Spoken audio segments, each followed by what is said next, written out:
steaming and bubbling. The only time we would have changes on a rainy day, we would have much more steaming and smell.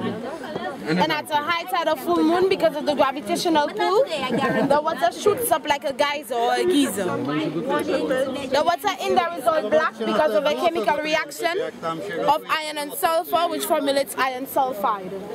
The temperature is 100 Celsius, 212 Fahrenheit. 171. The steam is 171 Celsius, 340 Fahrenheit. So if anybody would fall in there, that's it. They are well done barbecue.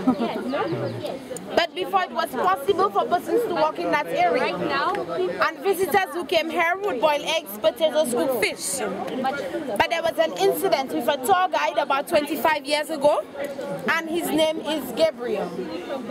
Gabriel went touring, a group of about 7 visitors, and he went jumping because he thought the ground was solid. He was very unlucky. The crust broke through and he caved in. Sustained second-degree burns from his waist down. Gabriel spent 6 months at hospital, but I am happy to say he is still alive and is a fisherman in the town of Sofia. Since after Gabriel decided to stay in the cooler water. He created this hole you've seen bubbling there, the one that is closest to us. It's called the Gabriel's hole. That is the only man-made hole in that area.